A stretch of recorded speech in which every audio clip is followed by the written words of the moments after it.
Bonsoir et bienvenue à tous dans ce journal bilingue. Voici les titres de l'actualité de ce samedi. Présidentielle 2018, Paul Biya, le candidat des chefs traditionnels. L'appel à la candidature a été lancé ce samedi à Yaoundé au cours d'une réunion extraordinaire du bureau exécutif du Conseil national des chefs traditionnels du Cameroun. Les échos dans ce journal.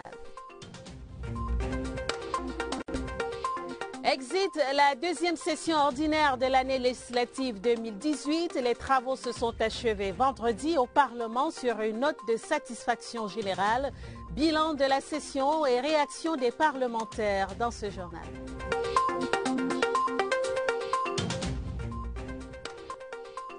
Accident de Boutourou 1, non loin de Diknemeki. 24 heures après le drame, de nombreuses questions subsistent. Que s'est-il passé? Y a-t-il des survivants? Les éclairages de la rédaction dans ce journal. Et voilà pour les titres. La première partie du journal, c'est en anglais. Avec vous, Edwin. Bonsoir. Good evening, Karine. Members of the National Council of Traditional Rulers, as we told you in the headlines, and traditional rulers in the upper and lower houses of parliament have presented a motion of support and called on President Paul Biya to stand as their candidate in the upcoming presidential election. The call was made today in Yaoundé during an extraordinary meeting of the Executive Board of the Council of Traditional Rulers, led by its president Alim Garga Hayatou, who is also the Lamido of Garoua. Details with Charles Anyangwe. Traditional rulers of Cameroon, under the leadership of the Lamido of Garoua, Alim Garga Hayatou, together with their colleagues of the two houses of parliament, have taken the firm resolve to convince Mr. Paul Biya to be their candidate in the upcoming presidential election. This council joins its voice to the multiple calls for your candidacy in the presidential election launched from the four corners of the country, and sharing the profound expectations and commitments of all Cameroon traditional rulers to appeal to you to stand for the upcoming 2018 presidential election. During the extraordinary meeting at the Yaoundé Conference Center, traditional rulers were very clear as to why they have taken this stand. President Paul Biya is the fund of funds. We are calling on him to take all appropriate measures to create a conducive atmosphere, one, for peace to reign in Cameroon, two, for there to be a successful elections where he is a candidate. As auxiliaries of the administration, having subjects under them, they promise to take their position to the populations under them. To tell our populations that we must keep the winning team, and the winning team is actually led by Paul Biya. In the presence of the Speaker of the National Assembly, Kavai Yege Jibril, and other special invitees, they presented a motion of support to the head of state for all he has done to traditional rulers. After the election and appointment of senators, we acknowledged with great satisfaction that the number of traditional rulers to sit in the Senate has increased. We, traditional rulers of Cameroon, gathered with the National Council of Cameroon Traditional Rulers, members of the Executive Board of the Committee and elders meeting today, addressed to Your Excellency this motion of support. They presented three prayers for Cameroon and highlighted their obligations of loyalty, the promotion of good governance, the protection of persons and property, and their role in the administration of justice in their respective chiefdoms. The second ordinary session for the 2018 legislative year has ended with the adoption of 9 bills on Cameroon in the international stage, the protection of human rights, cross-border security, and harmonious development of the country. Senate President Marcel Nyat Njifenji called on senators to support the government in promoting peace, living together, and to continue to contribute to the return to normalcy in the northwest and southwest regions of the country. Details once more with Charles Anyangwe. In all, 9 bills were adopted during the June session of Parliament. They include the bill on the fiscal regime of the state and other entities, the Cameroon Code on Transparency and Good Governance, the organization and promotion of sports activities, and that on vocational training, amongst others. According to senators, the session was a big success. It was a very successful session. Several important texts were adopted. In fact, the one that actually touched me most was the one on the management of public property and finance. You know, it has introduced some kind of discipline into the management of public funds and finance. To some opposition senators, it was not very successful owing to the fact that the issue of the Anglophone crisis did not feature in their deliberations. The law which we were expecting to see here, the Anglophone crisis, which is a disturbing issue.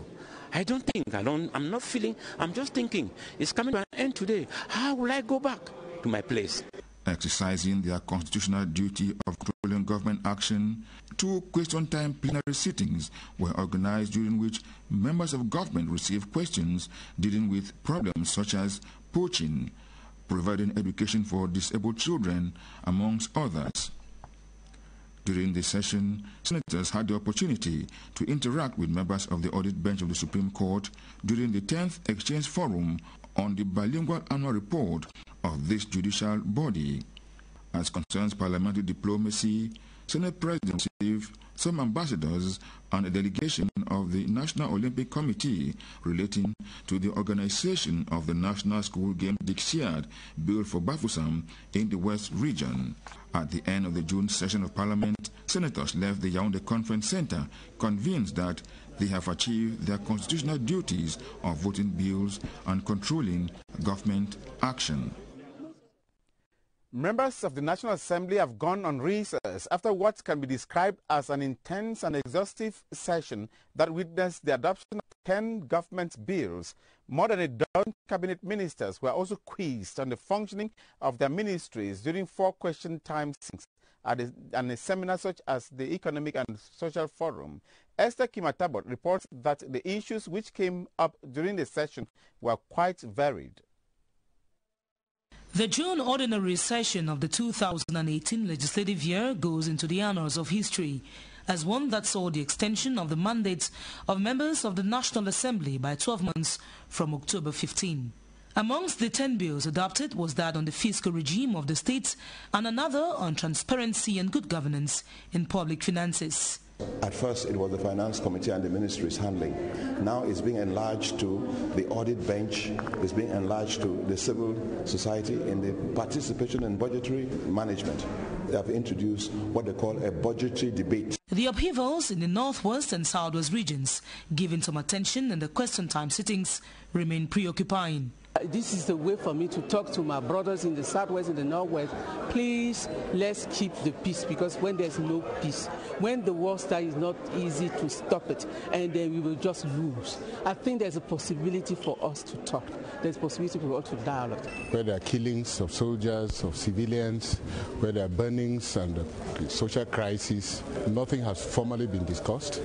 And we think that the government should have looked into the issues faithfully in detail about the Anglophones to see where we can strike a balance. We have to remain in a united nation.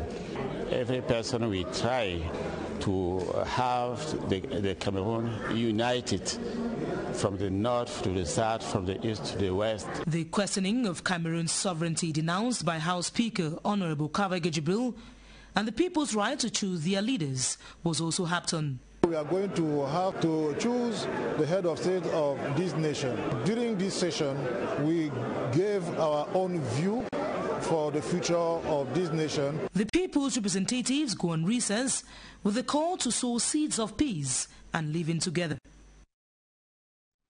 Merci d'être avec nous. Les chefs traditionnels appellent le président Paul Biya à se porter candidat à la prochaine élection présidentielle.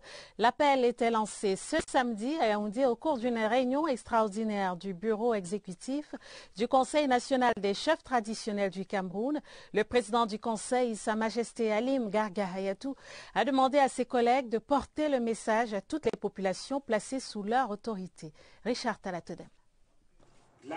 Ce n'est pas le ministre de l'Enseignement supérieur ni le président de l'Assemblée nationale que vous voyez ici.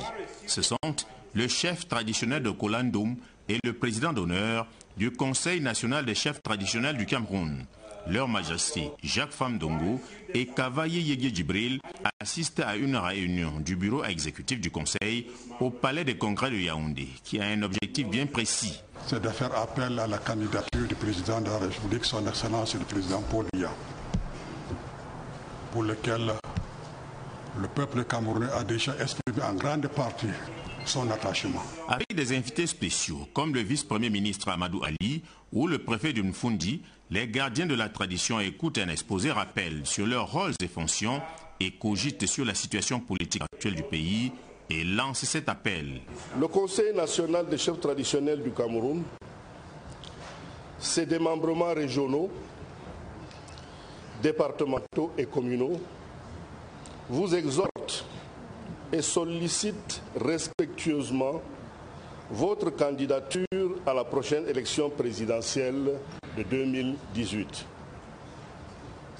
Les chefs traditionnels du Cameroun vous témoignent leur soutien, leur fidélité et leur loyauté à votre vision du Cameroun d'aujourd'hui et de demain. Excellence, Monsieur le Président de la République, vous êtes notre choix pour l'élection présidentielle de 2018. Fait à Yaoundé le 7 juillet 2018 et ont signé tous les chefs traditionnels du Cameroun. Les mêmes signatures se retrouvent au bas de la motion de soutien que les chefs traditionnels adressent au président Paul Biya qui rassure pour le développement du Cameroun. Les chefs traditionnels, qui sont des auxiliaires actifs, doivent répandre la bonne nouvelle. Ne soyez pas du tout ni complexés, ni dévalorisés aux yeux de quiconque. Soyez dignes de ce testament d'hérédité que vous avez de vos parents. Le président du Conseil national des chefs traditionnels du Cameroun prêche à des convertis. Nous avons des obligations envers celui-là même que nous avons choisi, que nous avons désigné, que nous avons coopté et que nous avons amené nos populations à accepter. Nous allons sensibiliser davantage nos populations par rapport à l'appel de candidature de son Excellence Paul Biya pour les séances futures. Des prières adressées au Très-Haut protégeront le chef de l'État, le chef des chefs, Paul Biya, et les guideront, eux, les chefs traditionnels, dans la propagation du message. Les travaux marquant la deuxième session ordinaire de l'année législative 2018 se sont achevés hier, vendredi, au Parlement. Au Sénat, le président de la Chambre, Marcel Nyadifendi, a dit son satisfait pour le travail abattu pendant un mois. Il a invité ses collègues à lutter contre la division du Cameroun et à soutenir le programme d'assistance humanitaire dans le nord-ouest et le sud-ouest. Voici quelques réactions des sénateurs recueillies par Richard Talatodem. Ils se sont séparés hier au Palais des Congrès après un mois d'intenses travaux, fait des travaux en commission, des questions orales aux membres du gouvernement et du vote de 9 projets de loi relatifs au sport, à la bonne gouvernance et à la gestion des finances publiques au Cameroun. Ce sur quoi le président de la Chambre, Marcel Nyadifendi, les félicite. Pour les leçons, les sénateurs se disent très marqués par le projet de loi portant code de transparence dans la gestion des finances publiques. Ce code est fondamental et ce code, si tous les gestionnaires, tous les acteurs respectaient ce qui est prescrit par ce code, le Cameroun connaîtrait un certain envol vers la bonne gouvernance et la transparence dans la gestion des affaires publiques. Les sénateurs vont en vacances avec le sentiment d'avoir beaucoup fait et beaucoup appris sur la sécurité transfrontalière, sur la protection des droits de l'homme et sur le développement social et économique de notre pays. Tous ces projets de loi qui ont été adoptés par le Sénat, c'est des projets de loi d'une grande valeur pour le pays, de manière générale. Pendant cette session, le Cameroun a mis un accent particulier sur ses relations internationales en approuvant de nombreuses conventions que le président devait signer avec les institutions internationales. Et la deuxième chose, c'est l'accent qui a été mis sur la bonne gouvernance. L'intercession s'est donc ouverte et le président du Sénat, Marcel Nyadji-Fendji, recommande à ses collègues vigilance et sagesse, surtout en cette période électorale. À l'Assemblée nationale, comme au Sénat, cette session ordinaire de l'année législative 2018 était marquée par une intense activité. La Chambre a examiné et adopté 10 projets de loi. Elle a tenu 4 séances de questions orales aux membres du gouvernement. L'activité extra-parlementaire était tout aussi dense. Le bilan de la session avec Claristan. Au regard du contexte actuel dans notre pays, marqué par un agenda électoral dense et de la situation qui prévaut dans les régions du nord-ouest, du sud-ouest et de l'extrême nord, il s'est agi d'assurer la meilleure organisation possible des prochaines consultations électorales. Le président salue le fait que le gouvernement nous ait permis d'avoir cette loi portant prorogation du mandat des députés. Le chef de l'État qui est garant également de la bonne organisation de toutes les élections s'est penché donc sur ce problème-là et il a fait dans une démarche élégante, une démarche constitutionnelle. Le mandat des élus du peuple a ainsi été prorogé pour une durée de 12 mois. La session ordinaire qui s'achève aura été dense et studieuse. Nous avons eu 3 textes majeurs au cours de cette session qui vont véritablement impacter sur la bonne gestion des finances publiques et sur le vécu quotidien des Camerounais en même temps que sur l'avenir de la jeunesse. Nous avons 2 autres projets de loi en matière de finances publiques. Celui est lié au code de transparence de bonne gouvernance des finances publiques et le nouveau régime financier de l'État et des entités publiques qui remet au goût du jour de manière forte la responsabilité des ordonnateurs, des gestionnaires. Des projets de loi d'importance examinés et adoptés, mais aussi plusieurs activités extra-parlementaires en vue de l'information et de la formation des députés. Nous avons eu un forum social et économique qui nous a permis de nous imprégner des programmes que le gouvernement a pour la jeunesse. Il s'agissait donc dans ces discours également d'inviter chacun des députés dans sa circonscription à aller vers les jeunes et à leur amener ce que nous avons reçu pendant ce forum. Les membres du gouvernement, en tête desquels le Premier ministre, chef du gouvernement, se sont montrés disponibles. C'est l'une des sessions où la synergie entre l'exécutif et le législatif a été quasi parfaite. Ça m'a donné la certitude que nous avons la maturité suffisante, le sens des responsabilités suffisant pour gouverner notre pays et pour faire les choix qui sont ceux qui conviennent à ce que le peuple attend. Le rideau est tombé sur les travaux de la session du mois de juin, mais nous avons toujours le cœur meurtri par la situation qui prévaut dans les régions du nord-est et du sud-ouest. À ce jour, le bilan est particulièrement lourd. 74 994 personnes de déplacés internes dans les 2 régions et 21 291 réfugiés au Nigeria. Voisins seront au commissariat des Nations Unies pour les réfugiés. Personne n'a intérêt à ce que les troubles perdurent dans notre pays. Le mandat des députés a été prolongé d'1 an. Nous devons nous investir à rechercher les voies et moyens pour ramener la paix dans notre pays.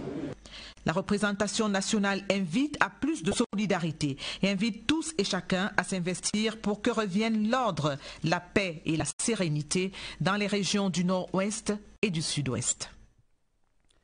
The dust is yet to settle on yesterday's accident left 30 people dead along the Yaoundé-Bafoussam highway. Corpses were conveyed to the Yaoundé Central Hospital mortuary, where the population has been visiting to identify theirs. Gendarmerie services indicate that 4 survivors are receiving treatment. Joyce Kimifuwajo has update on the accident. As families of the deceased from the Mdikinimiki carnage continue mourning over the untimely death of their loved ones, reports from the Yaoundé Central Hospital say officials burnt the midnight candle, preparing the mutilated corpses for better conservation. The General Supervisor of the Yaoundé Central Hospital shows us published list of 28 corpses from the Mdikinimiki accident. 20 of them have already been identified by their families, though he talked of a case of double identification, which was later sorted out. 8 of the corpses are yet to be identified, while 3 of them have no names. Meantime, information gotten by phone from the Ndikinimiki Gendarmerie post confirms that 28 corpses were retrieved from the wreckage of the car, 7 seriously wounded, with 3 of them succumbing to their wounds while on the way to the Ndikinimiki District Hospital, while the 4 survivors from the accident were later sneaked away by their families for treatment. But it was dead silent midday Saturday at the Yaoundé mortuary of the Central Hospital, where the 28 corpses are being conserved.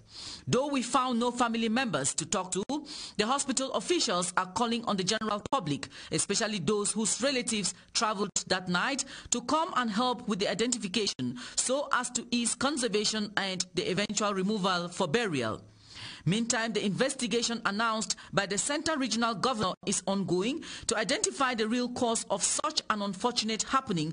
Only after then will blames be apportioned and sanctions meted out. The long holiday in Cameroon is about 1 month old. It is a period when many students travel to spend time with family and friends in different parts of the country. The mass movement places bus services under pressure as many of them are forced to intensify the use of buses and drivers. Christian Chiatam reports on measures taken by bus agencies to prevent accidents, especially during this period. It's holiday again, and for bus agencies, this means an increase in the number of passengers to transport. Striking the balance between brisk business and passenger safety remains a main concern. Different agencies say they go about it each in their own way. When they have to come at our agency, all the dispositions are taken to make them know that security is there. When people are near the agency, they are directed to the counter. When they are registered, we are responsible of our luggage. The various agencies claim that they take adequate measures to control speed.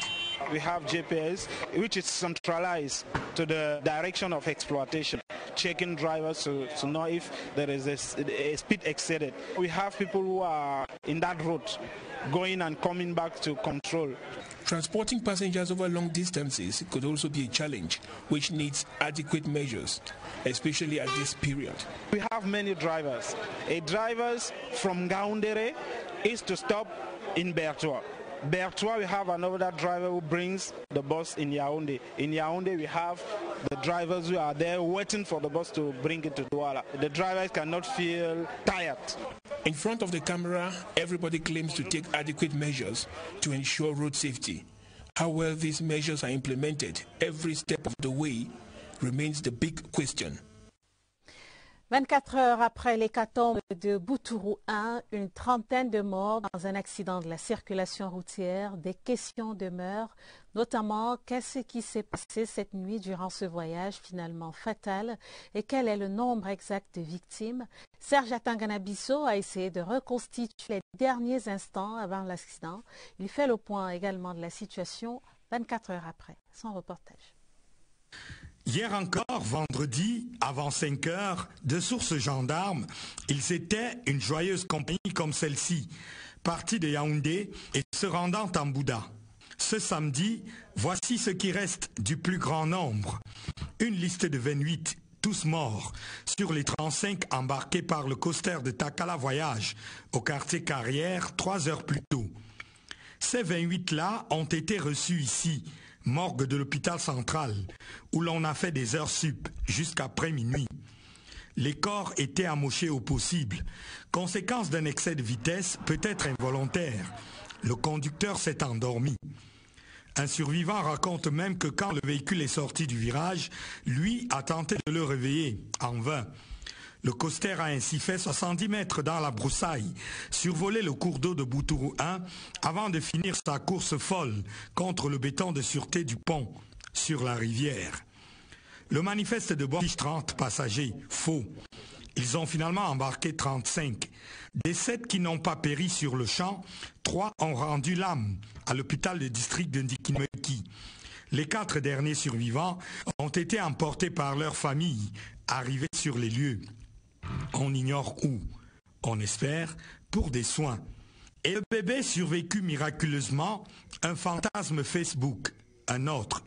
Paroles de gendarmes, de médecins traitants en Dikinimeki, de témoins à Boutourou 1 et même de morguiers à Yaoundé. Lendemain de carnage, à plus de 200 km d'ici, la cour du pavillon morgue de l'hôpital central est vidée. 5 familles ont quand même fait la démarche, l'horrible besogne, ce samedi, de venir reconnaître leur corps. Il reste 8. Parmi ces 8 personnes non encore identifiées, non reconnues par leur famille, 2 femmes et un homme qui apparemment ont voyagé sans aucune pièce d'identité. Serge Atanganabissou, CRTV. La vie continue néanmoins dans les agences de voyage, notamment avec la saison des départs en vacances qui bat son plein. Les vacanciers vont et viennent. Le rythme des voitures lancées passe aisément du simple au triple. Question de satisfaire une clientèle décuplée, 2 maîtres mots plus que jamais de rigueur, sécurité et respect des horaires. Allons voir les mesures spéciales mises en place pour cet effet avec Oswald Medou. Van au sud de Yaoundé. Les zones d'embarquement et débarquement des agences de voyage ne désemplissent plus. Voilà quelques semaines déjà que le rythme de croisière a été atteint. Seulement, cette période de vache grasse a ses exigences. Sécurité oblige. On n'attend pas seulement la période de vacances pour mettre le dispositif de sécurité passagers et leurs biens. Pendant cette période, il faut redoubler d'efforts puisqu'il y a un peu plus d'affluence. Pour l'efficacité des mesures, à chaque agence, ses méthodes. Nous tenons compte des âges. Un chauffeur qui est dans la trentaine peut faire 3 bordereaux maximum. La plupart de nos bus sont codés. Donc c'est codé à un kilométrage que le chauffeur ne peut pas dépasser. On a un suivi GPS pour savoir si un chauffeur a excédé en termes de vitesse, automatiquement les sanctions vont suivre. Le capital humain est à préserver. Ça commence par une gestion efficace des effectifs. Quand un véhicule part, disons, de Ngaoundéré, arrive à Bertoua, le chauffeur qui a amené le bus à Bertoua n'est plus opérationnel. Un chauffeur est permanent à Bertoua qui attend ce véhicule qui l'amène à Yaoundé et il n'est plus opérationnel, il se repose. Un chauffeur prend de Yaoundé qui amène à Douala. Une attention particulière est aussi accordée aux véhicules au terme de chaque voyage. Dès qu'un véhicule entre, on se saisit du dossier, on vérifie la validité des documents. Et puis le service technique sur place se rassure du bon état du bus. Des initiatives louables, mais faut-il encore en vérifier l'effectivité sur le terrain? Le mérite déjà, c'est d'y avoir pensé. Seulement, ce n'est pas le cas de tout le monde. La grande majorité d'ailleurs, entre les agences qui n'ont d'agence que le nom et les nombreux clandestins pour qui seul le profit compte, des mesures de sécurité supplémentaires, c'est pas pour aujourd'hui. D'ailleurs, leurs portes sont restées fermées à nos sollicitations. Les responsables récemment nommés par décret présidentiel à l'hôpital général de Douala sont en poste. Ils ont été installés dans leurs fonctions hier, vendredi, par le ministre de la Santé publique. À la nouvelle équipe dirigeante et au président du conseil d'administration, André Mamafouda leur a prescrit de faire de l'hôpital général de Douala une référence dans la sous-région ou Afrique centrale. Les précisions de Cyril Edimo à Douala. En matière de recouvrement sanitaire, l'hôpital général de Douala est la référence dans la région du littoral de par son plateau technique, l'accueil et la prise en charge des patients.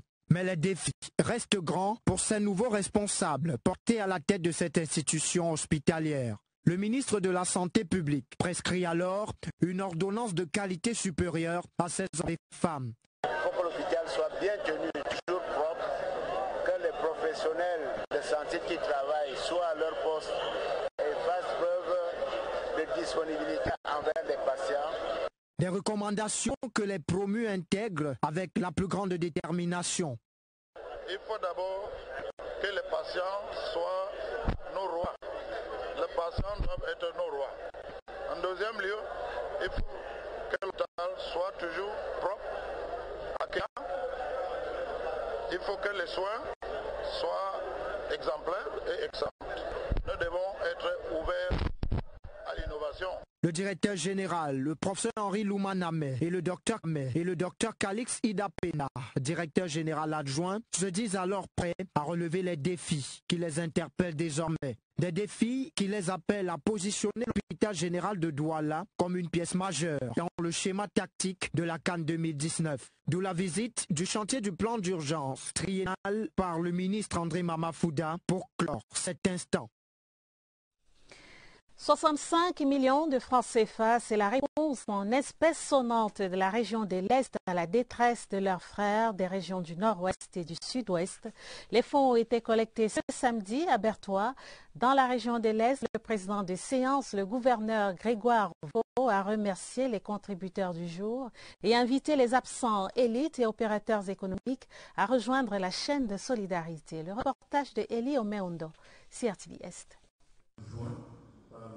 C'est un grand nombre que les élites extérieures et intérieures, les opérateurs économiques, les forces vives et autres responsables de la région de l'Est ont répondu à l'invitation du gouverneur Grégoire Mvongo dans le cadre d'une rencontre de collecte de fonds pour un élan de générosité et de soutien aux populations des régions du Nord-Ouest et du Sud-Ouest. Une activité qui s'inscrit dans le cadre de la mise en œuvre du plan d'assistance humanitaire d'urgence, projet du gouvernement camerounais pour assister les populations de ces deux régions victimes des affres de la violence qui accourent dans leur localité. Magnifique engagement des populations, toutes couches sociales confondues, ce n'est pas seulement une affaire d'élite. C'est vrai que beaucoup n'ont pas reçu l'information, mais l'essentiel a été fait. La collecte de fonds à Berthois, qui s'est déroulée à la permanence du parti de Siam, a été volontaire et s'est déroulée sur un principe de palier établi au gouverneur pour une collecte transparente, sans bousculade et sereine. Au terme de ce regroupement, la caisse de circonstances a reçu en espèces sonnantes et trébuchantes 64 389 500 francs CFA et en promesse une valeur d'1 300 000 francs CFA. Il est question pour la région de l'Est d'apporter ta modeste contribution à cet effort de sympathie vis-à-vis de nos frères et sœurs des régions du Nord-Ouest et du Sud-Ouest. C'est une manifestation concrète de la solidarité nationale. C'est sur une note d'espoir en rapport avec la contribution de la région de l'Est à ce projet gouvernemental que la rencontre de collecte de fonds s'est achevée. Localities in the far north region affected by Boko Haram insurgency will soon experience a relaunch of socio-economic activities. Officials in charge of a strategic plan for the reconstruction of the areas met in a two-day workshop in Marwa to brainstorm on priority projects to be executed. Henry Tato Ekambi reports from Marwa.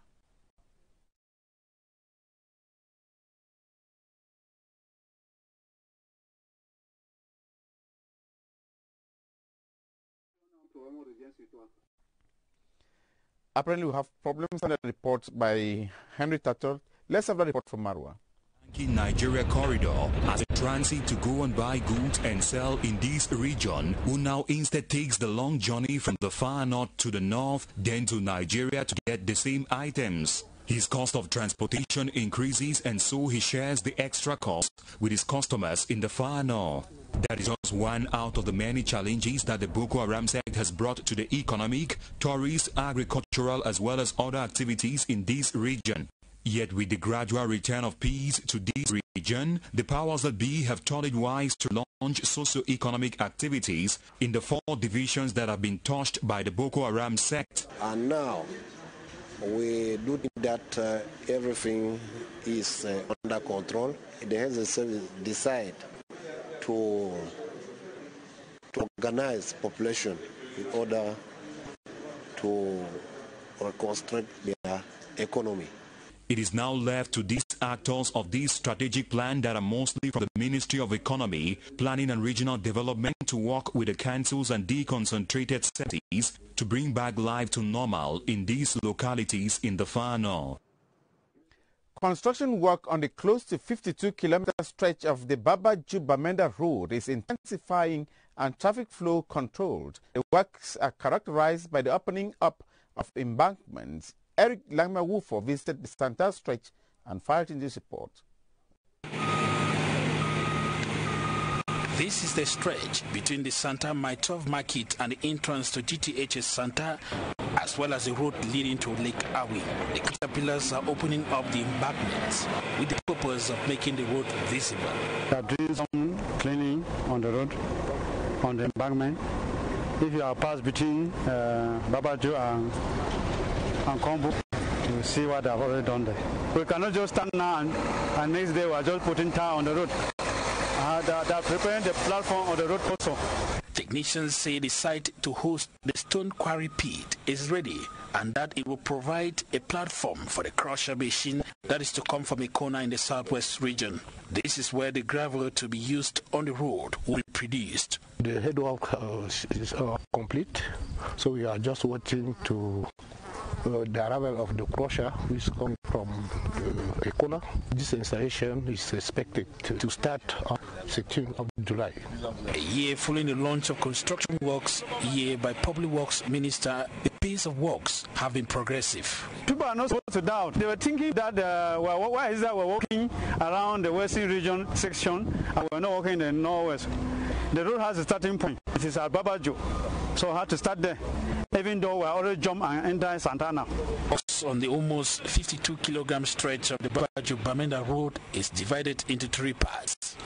From Babaju to Welcome to Bamenda, the second one, from Welcome to Bamenda to Welcome to Champion, and the last section is the section from Welcome to the Champion, passing through Amumbizam Roundabout, Fanan Junction, City Clemens, Food Market, Hospital Roundabout, go through Kabak to Veterinary Junction.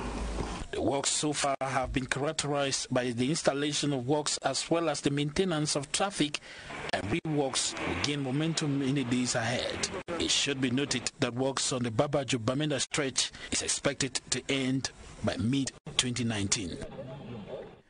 The government delegate to the Limbe City Council says maintenance of access roads and infrastructure that cater for the sanitation needs of the population received due attention from the 2017 budget of the council. Mr. Motanga Andrew Monjimba made the statement during the first ordinary session for 2018. Edith Atoniche reports from Boya. The budget for the 2017 fiscal year for the Limbe City Council stood at 7 billion CFA francs, and following the council's accounts presented to the public, a near 100% recovery rate was registered. On a note of satisfaction, the government delegate, Mr. Motanga Andrew Monjimba, said the budget successfully financed projects such as the construction of 2 access roads leading to the Limbe Omnisport Stadium, the provision of public stand-ups, scholarships, and the embellishment of open spaces in the city. These projects and many others occupy a strategic position on the council's action plan as important events to be hosted by the city draw near. The production of African Nations Cup 2019 and we need than it is today. And for us to succeed in that endeavor, we need all and sundry. The commission themselves have to indicate, put their hand on deck for this town to be cleaner than what it is. The public was assured that the famous Left Bank Maritime Project, whose completion would transform the city into a magnificent tourist destination, is gradually taking off. The government delegate expressed gratitude to the entire population of Limbe for their collaboration with the council, calling on them to remain united against violence, destruction and division. The University of Ngaoundéré and the University of Lorraine in France have agreed to work together to develop Ngaoundéré through the construction of a fruit and vegetable processing factory. A convention signed recently at the Dang campus will also reinforce scientific research cooperation between the 2 institutions. Silence Quine reports from CRTV at Damawa. The convention signed between the universities of Ngaoundéré and Lorraine in France recounts the long-standing friendship that links both universities. Professor Joël Ché, who represented the French side at the signing ceremony, has been working with the host university for over 19 years. The rector of the University of Ngaoundéré said partnership would go a long way to enhance the employability of her students, whose slogan is "One entrepreneur, one employer." Had many researchers who have gone to France. A technology that started from a student here had been developed in France and is to produce fruit and vegetable powders. We're going to put in place an industry. We have to contribute in local development. The government delegate to the Ngaoundéré Urban Council, for his part, expresses delight at the positive impact the convention would have on improving the living conditions of the locals. Professor Joël Ché was hence proclaimed an honorable citizen of the town. ça récompense bien sûr. Beyond scientific collaboration among men, there is also friendship. And today I think friendship prevailed.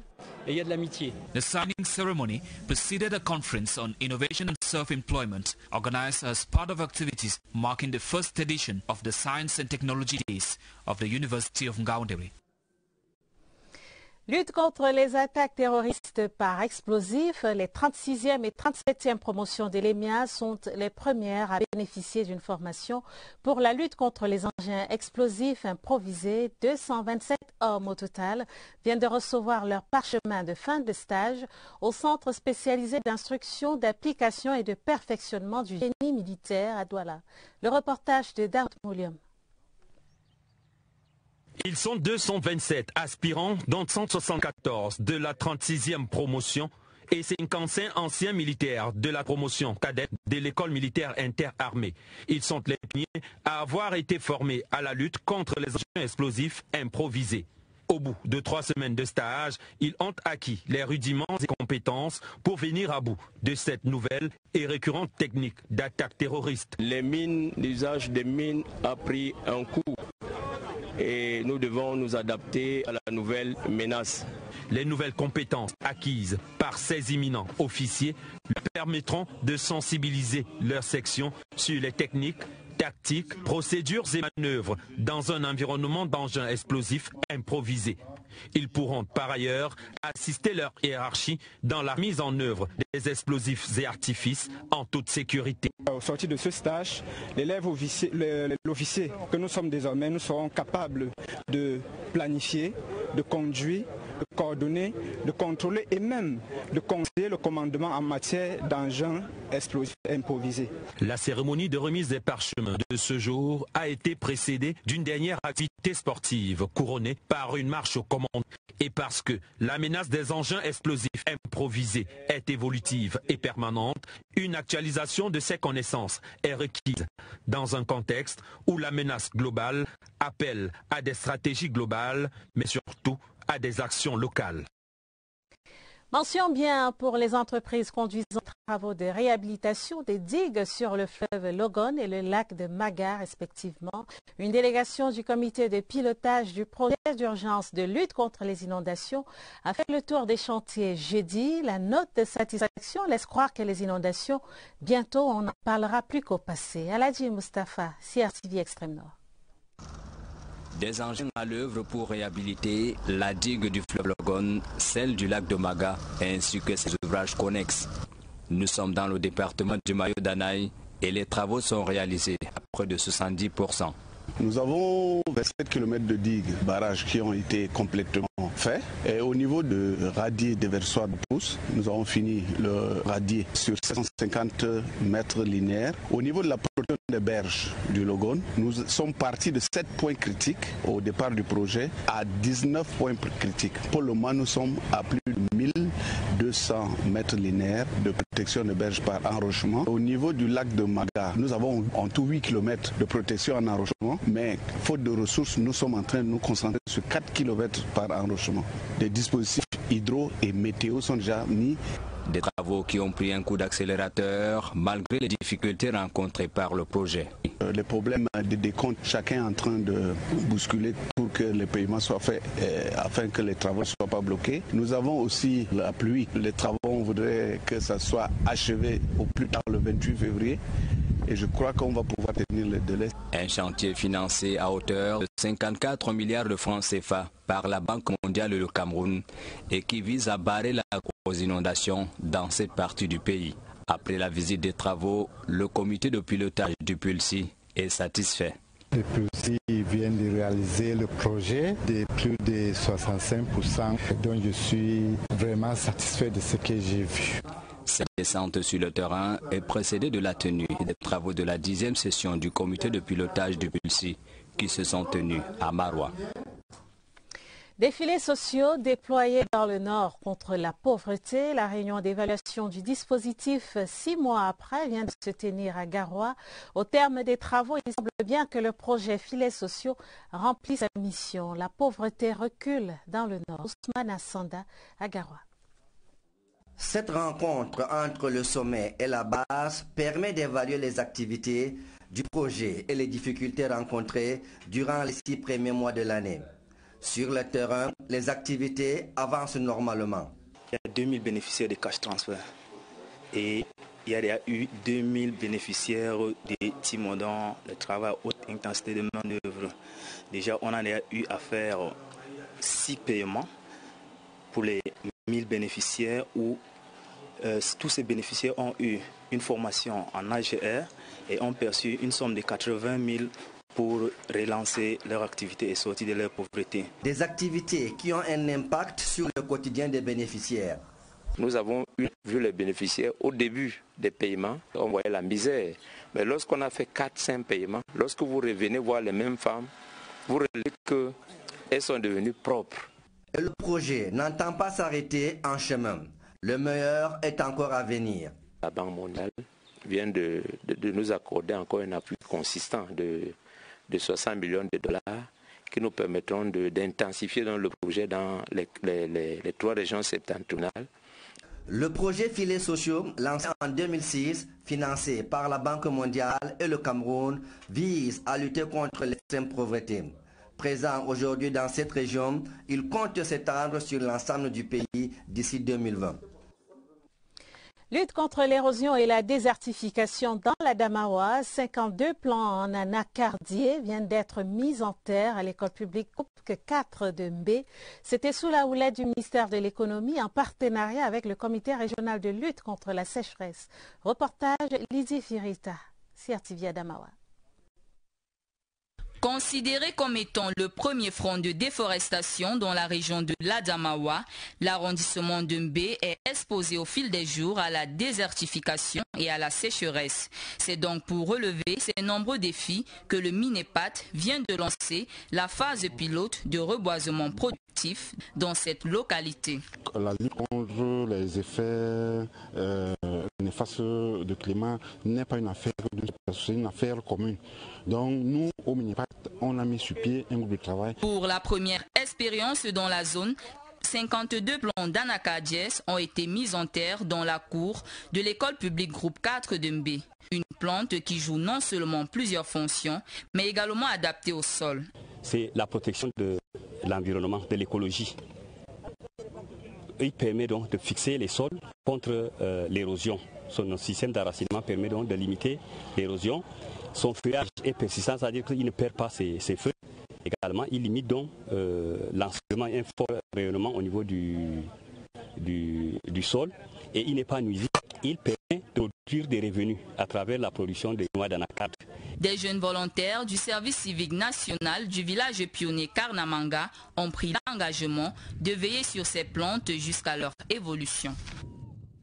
Le rideau est tombé ce samedi sur la 5e édition des camps de vacances TIC en Bangan, arrondissement situé à 118 km des boulevards dans le sud. L'initiative du ministère Postes et Télécommunications aura permis d'initier environ 800 jeunes vivant en zone rurale à l'utilisation responsable des technologies de l'information et de la communication. La cérémonie de clôture s'est déroulée en présence de Minette Libom-Liliquin, la ministre des Postes et Télécommunications. Le reportage de Charles Abosolo-Oba en Bangan. Au camp sur le TIC en Bangan, le réveil est animé. Les enfants obéissent à la lettre au programme préétabli par les responsables du mini-postel. Le réveil c'est 6 heures. Avant le bain, les enfants ont une activité sportive. Il y a le petit déjeuner. Après le petit déjeuner, il y a la levée de couleurs. Après la levée de couleurs, les familles sont reparties en micro-société. Pour atteindre le résultat escompté, les petites mains sont mises à contribution. Entre ramassage d'ordures et vaisselle, tout est nécessaire. Ça montre à quel point les enfants peuvent être responsables du moment où on leur demande, quand on les met en confiance. Et ils sont en train de s'épanouir. Ils sont très fiers de le faire. Venus des villages environnants de Mvangan, les 770 campistes sont comme des poissons dans l'eau. Je trouve ce camp de vacances tellement bien, puisqu'on m'apprend à manipuler bien l'ordinateur. Ce qui me plaît, c'est que mes amis sont là et je m'habitue aussi avec les autres qui sortent des autres coins. Demain, certainement, au moment de se dire au revoir, cette annonce va manquer à plus d'un. The East region has contributed the sum of over 64 million francs to support the people of the Northwest and Southwest region that are suffering from the crisis in that part of the country. This is within the humanitarian assistance plan put up by the head of state. The fundraising ceremony was chaired by the governor of the East region, Gregoire Mvongo. Elizabeth Mbombone Agbo reports. This is the fourth time in the history of the Baturi Diocese that about 47,000 Catholic faithful are witnessing a mass service of this magnitude since it was created in 1994. The creation of a new bishop was therefore quite historic, not only to the Catholic Church, but also to the population of the East region, which turn out in their numbers for the event from far and near. And so, in the presence of the Apostolic Nuncio to Cameroon and Equatorial Guinea, the President of the Episcopal Conference of Cameroon, Cardinal Emeritus, as well as a host of members of the Episcopal Conference, the new Bishop of the Baturi Diocese, was consecrated, but not without precautions against certain odds. I will say the two major challenges here, education, healthcare, and then bringing people to an atmosphere, a spirit of development. The missions might be daunting, but the former principal of a secondary school is far from being a novice, as he knows exactly where to seek help. It's only the grace of God who can help us to do our work. I know that God will help me. Appointed on the 25th of April 2018 by the Holy Father Pope Francis, His Lordship Marcelin Marie Ndapnieb replaces His Grace Faustin Ambassador Njodo, appointed Archbishop of Garua since October 22, 2016.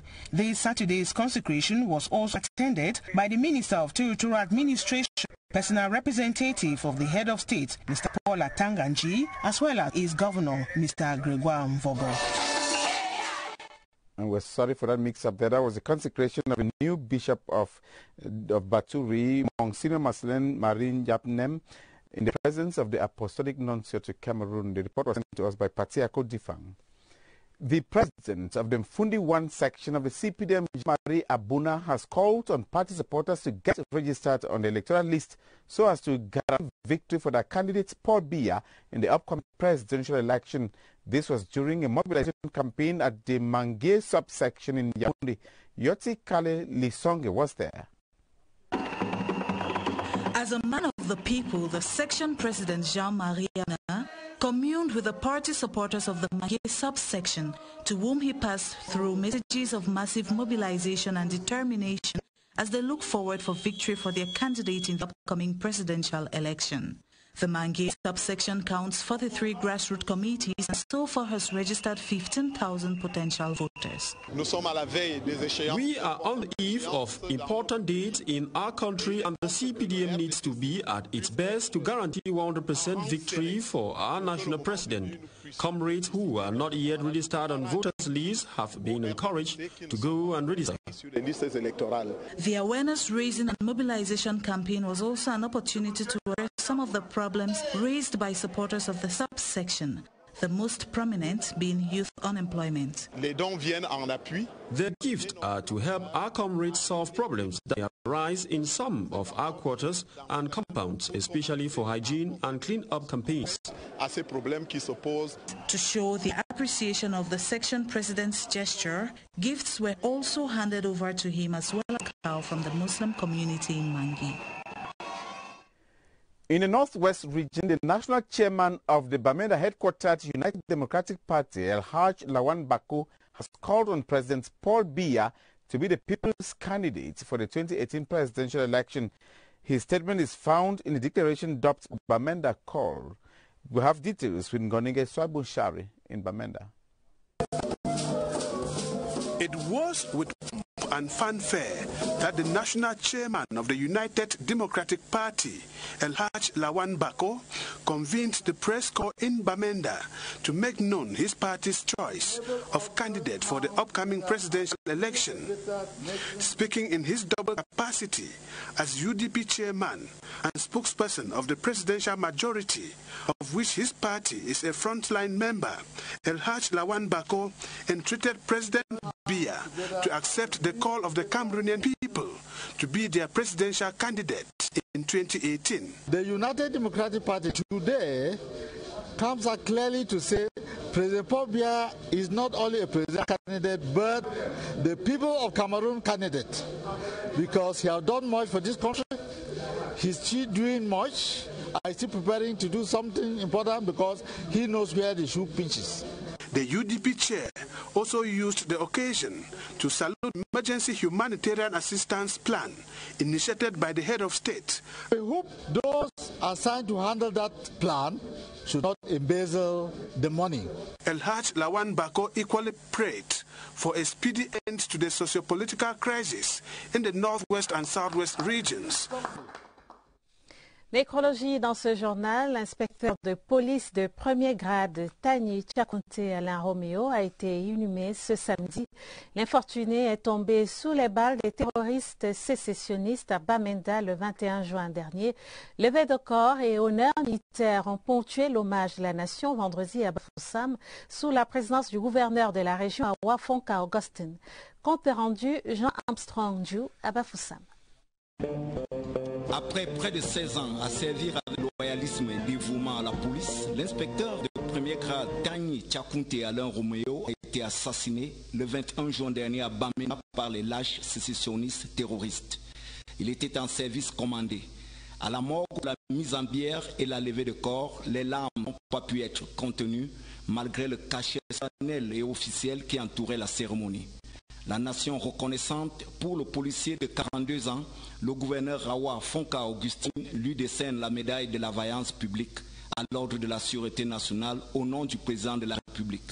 L'acte est posé à la place des cérémonies de la ville de Bafoussam pendant les honneurs militaires à lui rendus. Les lamentations et le souvenir d'un bon mari, père, ami et évidemment bon camarade de service se sont entrechoqués. Il va comme ça en mission. Il lui manque 2 semaines pour rentrer et ce drame arrive. Nous n'avons eu que nos yeux pour pleurer. Il était disponible et tout le monde le pleure par son calme, le calme par lequel il se faisait remarquer partout. La terre du village Bangoula par Banganté se referme ce week-end sur un vaillant policier qui avait encore à beaucoup donner à la police. Il laisse une veuve et plusieurs enfants à bas âge. L'écologie encore, la matriarche Anne-Irène Mbono et Kok Mendjono, décédée le 17 mai dernier des suites de maladie, était conduite à sa dernière demeure le week-end dernier. C'était dans la localité de Nyangvundu, arrondissement d'Ayos, en présence d'une foule nombreuse de parents, amis et connaissances. Le reportage de Christelle Fouda. Elle est rentrée au pays les pieds devant, l'assistance en pleurs. Un cercle restreint a fait la morne et Christ. À l'aéroport, une foule plus nombreuse a veillé la matriarche une dernière fois à l'église adventiste du 7e jour de Djongolo.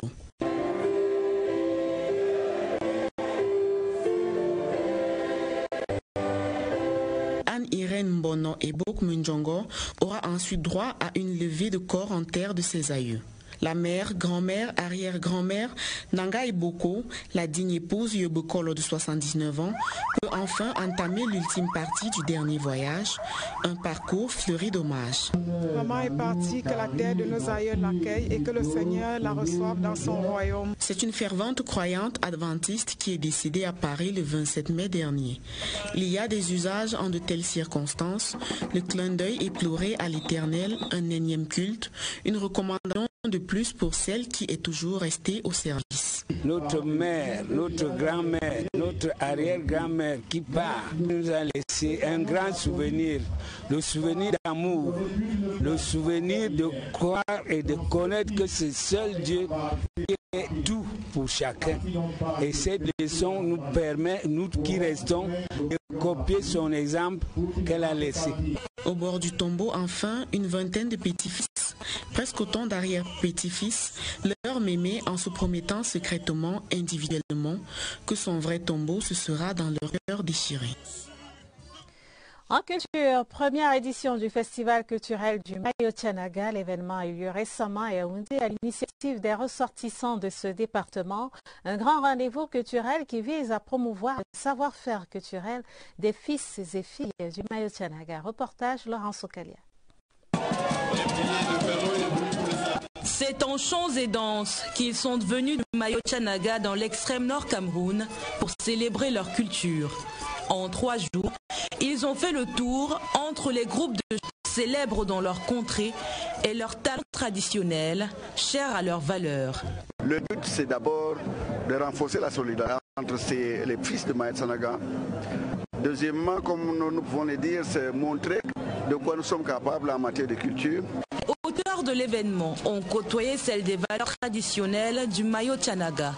La valorisation de cette belle culture hors de leurs frontières a fait preuve de leur volonté de communier avec le Cameroun entier. Nous avons eu à inviter d'autres représentants d'autres cultures, du sud, du nord-ouest, du sud-ouest, de l'est. Le MINAC sera toujours auprès de tous ceux-là qui veulent aider à sauvegarder, à promouvoir et à développer notre culture. À la fin de ces 3 jours de célébration, des prix ont été attribués aux compétiteurs par les élites de cette localité et les autorités présentes. Ce rendez-vous compte se multiplier pour mettre encore plus de lumière sur le Mayo Tchanaga. Place à présent au livre de la semaine, Médias et enjeux des pouvoirs, publié aux presses universitaires de Yaoundé par le professeur Jacques Famendongo, ministre de l'Enseignement supérieur. Un essai de 450 pages sur le vouloir-faire, le savoir-faire et le pouvoir-faire. Tout un faisceau de lumière édifiante sur différentes questions actuelles dans le vaste domaine de la communication. L'ouvrage, préfacé par l'académicien français Pierre Mesmer, est dédié au président de la République Paul Biya. La note de lecture est signée Lazare Toundi. L'interaction entre les divers médias et les multiples pouvoirs dans nos différentes sociétés, analysée en 450 pages denses, enrichie d'exemples concrets et d'illustrations variées par le professeur Jacques Famendongo, ministre de l'Enseignement supérieur, déjà célèbre comme communicant, communicologue, homme de lettres, sémiologue, et la liste de ses multiples casquettes, les unes plus intéressantes que les autres, n'est pas exhaustive. Dans cet essai, sur le vouloir-faire, le savoir-faire et le pouvoir-faire, l'homme de science et le professionnel d'expérience montre et démontre, par exemple, comment le détenteur d'un pouvoir, que celui-ci soit politico-administratif, technico-économique ou socio-culturel, peut se servir efficacement d'un ou de plusieurs médias, question d'optimiser sa crédibilité ou son image et d'accroître l'efficience de son message. En ces temps d'intense communication politique, sportive, sociale, économique, culturelle, chacun des acteurs et même tout citoyen soucieux du savoir et du savoir-faire tient en cet ouvrage toutes les références nécessaires. Pour le préfacier Pierre Mesmer de l'Académie française, voilà une belle réflexion sur la communication au XXIe siècle avec pour champ d'études précis la République du Cameroun. Un ouvrage pluridisciplinaire sous forme d'un panorama réaliste et objectif qui s'avère fort utile à quiconque veut comprendre les heures et les malheurs du Cameroun, ses échecs, ses réussites et plus globalement sa sociologie actuelle. Médias et enjeux des pouvoirs de Jacques Famendongo, disponible partout, en Afrique comme en Europe, dans toutes les bonnes librairies et bibliothèques. Our second book of the week is titled Between Two Worlds, authored by Ate Francis. The 150-page book tells the story of Ndong, the only surviving heir to the throne of Aboa. He refuses chieftaincy to become a priest. This leads to a conflict between him and his people. Natasha Lehman summarizes the book in the following report. The book Between Two Worlds handles themes like African cosmology, hypocrisy, and religious conflict. The main protagonist, Ndong, is the only surviving heir to the chiefdom of Abwa in the northwest region. His dream to become a priest brings conflict between him and his family.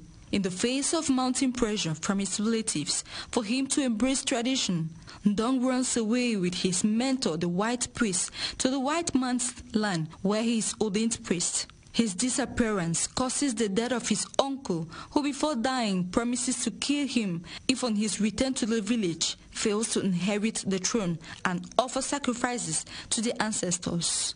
Ndong, after spending several years overseas, returns to the village still maintaining his words, and his uncle's ghost disturbs him throughout. but he is not discouraged. Ndong also realizes that the white priest in his village is not an exemplary figure. Ate Francis, the author of the 150-page book with 18 chapters, is a renowned Cameroonian musician, poet, and journalist working with the Cameroon Radio Television. On to sports news, Cameroon has been crowned champions of the Nambudo in the Semak sub-region after winning 17 gold medals and 2 silver at the just-ended second edition of the Semak International Nambudo Tournament in the nation's capital, Yaoundé. Patricia Lebamutikson has the details.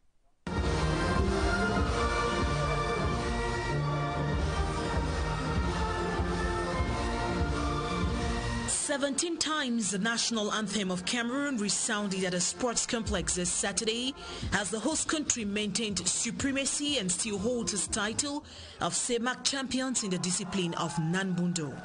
Grouped under the kata team and individual categories, both in the male and female, the Nambudokas came in from Burundi and the Central African Republic, Burkina Chad, Congo and Equatorial Guinea that were present as observers. After 2 days, it was a satisfactory Team Cameroon that carried the day.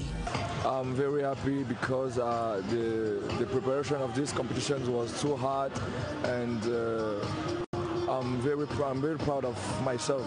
Coach Christian Enam Assam, however, thinks it's time to set to work in order to stay at the helm in forthcoming competitions. We are just going to prepare the AFCON in Senegal next year.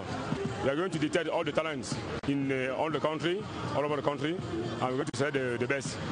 At the end, Cameroon got 17 gold medals, 2 in silver. Chad went home with a gold medal, 6 in silver and 6 in bronze. The Central African Republic on its part had 1 gold medal, 1 silver and 1 bronze, while Burundi ended the second Semak International Nambudo tournament with 10 silver medals.